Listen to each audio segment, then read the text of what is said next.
When I do a what's on my handheld video, I typically show what I have loaded on my internal storage and SD card, with some useful apps from the Play Store and various GitHubs.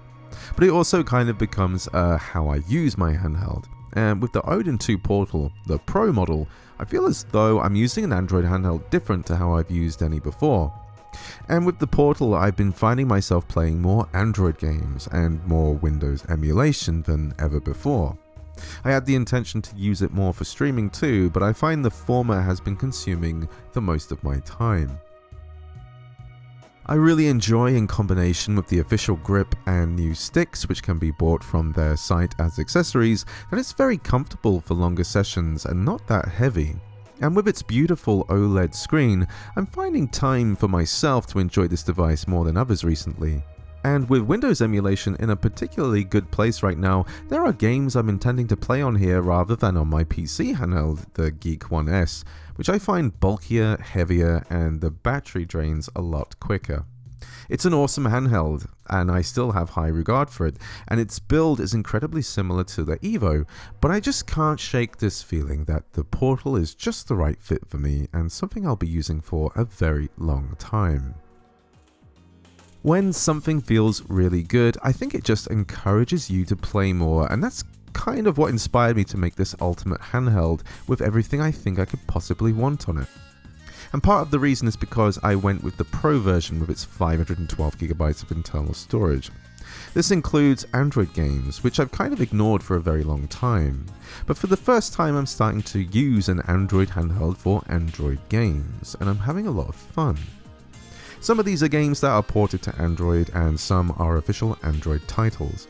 For example, I recently got back into Fortnite's no build mode, and the game is looking really good at high settings. We can crank the FPS up even higher, but the game's settings will be turned down, so I'm fine with 60 FPS for a game like this. If you get the Epic Game Store app, you can download other titles to your Android device as well. Some cost money, but you can get others for free too, like Fall Guys. I've only played this once on here, but it was really fun to try again, and it's a good little time waster. I also for the first time grabbed Call of Duty. And I can tell this is a game that wants to grab your attention as much as possible, so I haven't given it much time. But after the tutorial, the controls worked great, and it seemed like this would be a good fix if you needed some FPS action.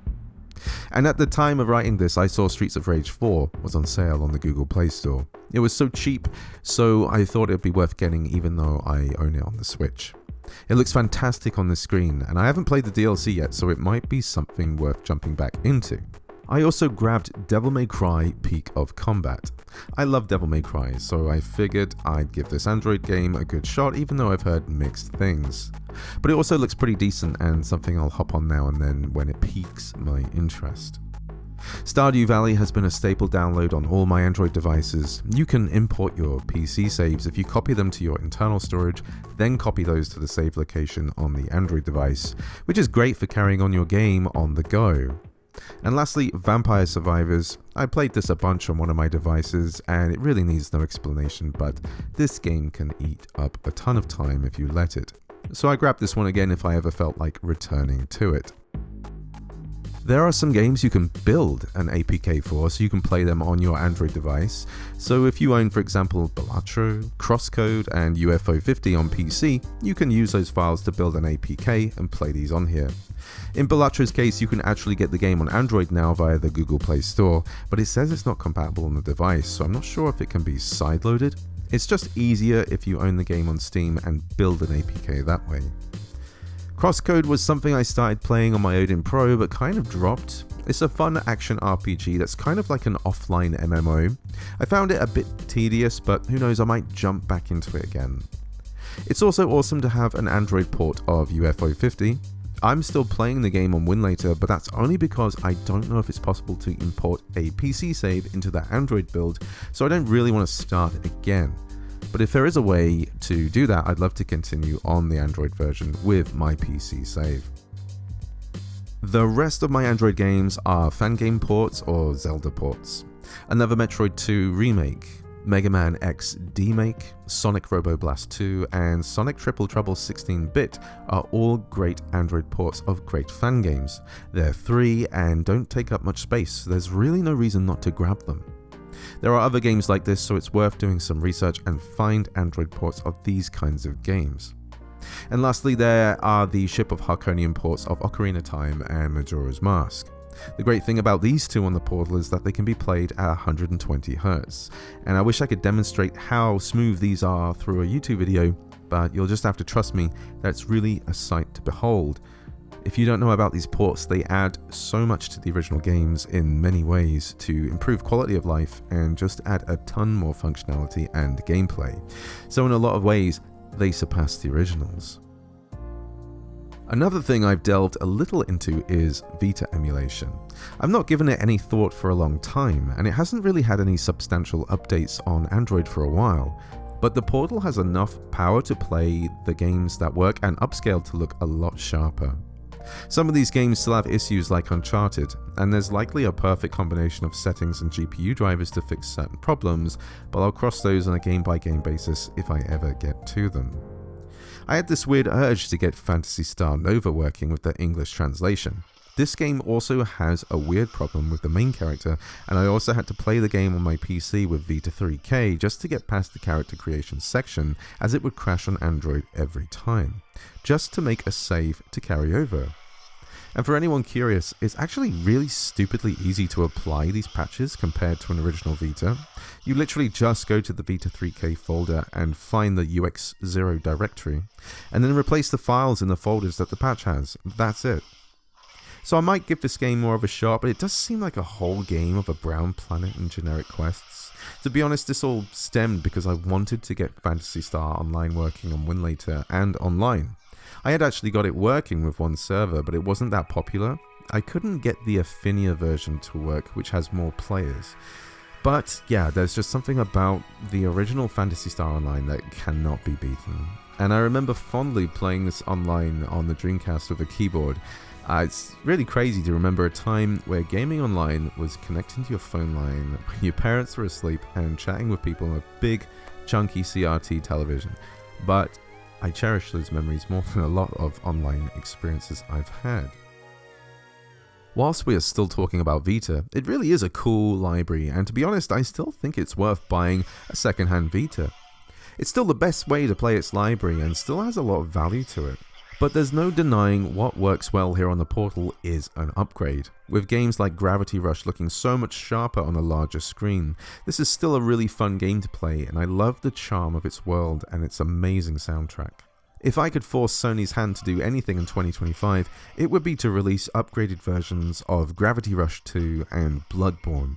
These are literally two of the greatest games they've ever produced in all of PlayStation's history, and yet even in their most recent state of play, they announce a remaster of Days Gone. A game already available on PC and still looks good on console today. It would be so easy to rant about this, but let's get back on track with the Odin 2 Portal. So as I mentioned before, Windows emulation is something I've really gotten into in the last few months, and it's been a really good time to enjoy certain games. My last video was a showcase and tips video on some of the games I got to run and play in a particular fork of Winlater called Frost. I won't get into the specifics here, so please check out that video, which also links to a wonderful guide and showcase by the Retro Tech Dad. In my opinion, what we have here is a means to essentially play PS3 and 360 level games very well. And the scope of that sometimes even goes beyond that. It's not the simplest emulator to use, and getting games to run can have a variety of issues that stem between emulation issues and PC issues, but the versatility of an entire Windows emulation app technically makes it the most valuable emulator you can have to game on. And I love that I can enjoy fan games that were only released on PC, and indie games that were only released on PC.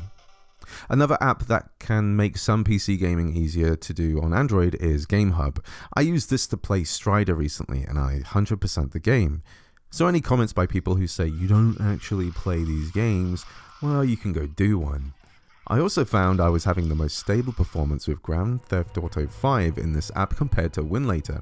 I'm sure there's probably a more efficient method, but honestly, I'm not going to complain about GTA 5 at 1080p at a pretty stable 30 FPS, or running natively on the Portal. And I'm fully intending on crushing Devil May Cry 4 on here, which also runs amazingly.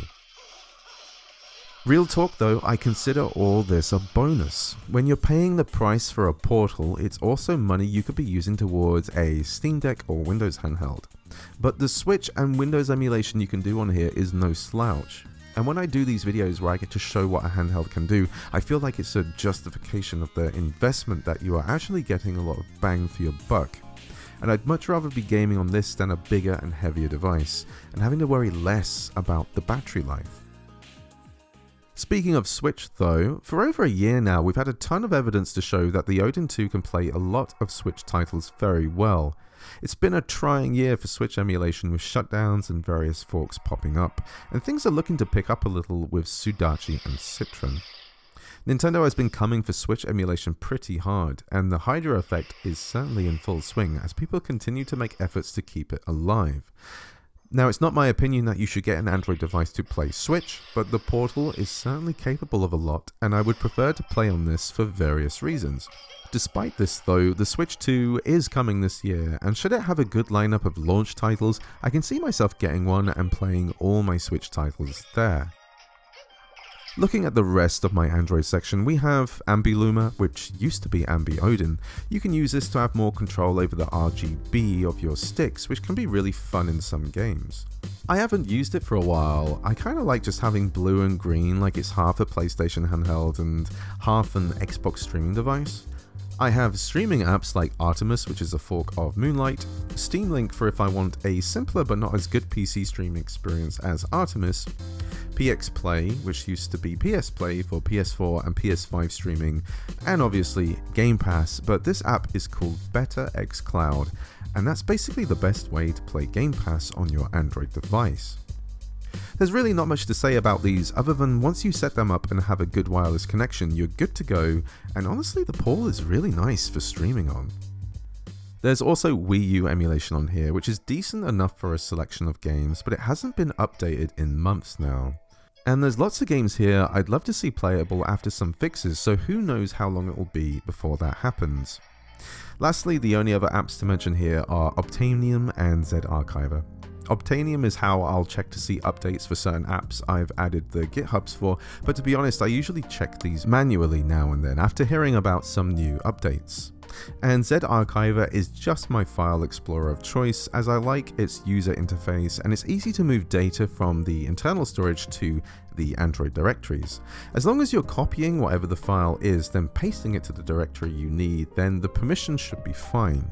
This is how you add saves and other files, bypassing the whole Android 13 security crap. Speaking of moving files, this is exactly how you get high definition textures to the right emulator folders.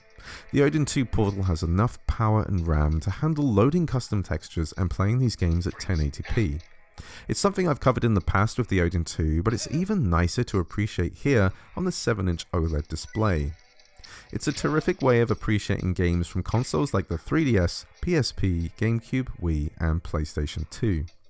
It's still amazing to me to think, okay, I'm just going to pull out this handheld and play the original Metal Gear Solid 2 at 1080p with high definition textures. You can find a lot of titles people have made custom textures for online, so I won't prattle on too long about this. But it's really great to think of examples like, imagine you just finished Metroid Prime Remastered and you want to play Metroid Prime 2. Well, there's a HD texture pack for this and it looks great. So you could follow right through to this title with that pack loaded in and you feel like you're playing something of a remaster. And while 2 Ship 2 Harkinian could arguably be the best way to play Majora's Mask, it still doesn't allow you to add all of the 3DS version's textures, but you can totally add a HD texture pack to the 3DS version and enjoy that upscaled looking even better than ever. I'm currently jumping in and out of Super Mario Galaxy 2 and it's looking incredible with new textures. Nintendo didn't add it to the 3D All-Star Collection, and who knows if they'll ever re-release it, but here I am playing it at 1080p with sharp textures, and it feels like I'm playing a beautiful re-release. And while we're on the Wii, I've never played The Last Story, but I have a texture pack and it's looking really sharp. I still need to configure it to be a little smoother in game at times, but this is probably something I'm going to check out sometime when I want to sink my time into a JRPG I've never played before. The rest of what's on my Odin 2 portal are all these systems. As usual, I'm still using Pegasus for my front-end launcher. This is the Shin Retro theme that I also made some sound effects for navigation which are included. Except my version of Shin Retro is a touch more customized with the song I've written, videos for each category, and a couple of other tweaks.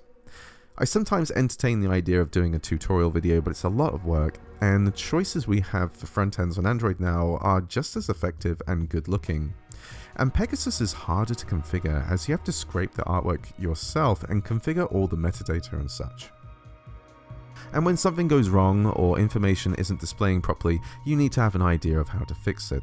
Without a PC, it would be incredibly frustrating to fix things. But I still love it, I put the work in, and I like the thought that there is no other device quite like mine.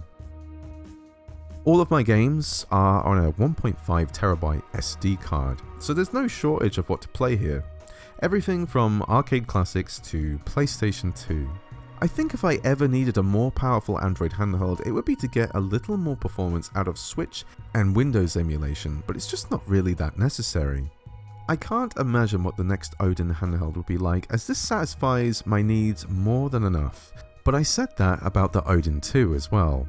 And for me, AYN has been very consistent in its quality and doesn't release a new handheld just for the sake of it. So I'm sure they are already having thoughts about what the Odin 3 is going to be like. There's really no need for me to showcase any more games, as everything you can throw up to PlayStation 2 on here is going to run amazingly and can be upscaled to the screen's 1080p resolution. I've already played a ton of my Portal already and I'm excited to play more. I'm not sure if it's just because of my mood or that this device is really doing it for me, but it's making me play games I kept saying I would play. I guess there's also just not really many new games I'm interested for the next few months, so it makes a perfect time to hit that back catalogue. Thank you so much for watching. If you enjoyed the video and want to see more as usual, please do leave a like and subscribe to the channel as it helps tremendously. And I'll see you in the next one. Cheers.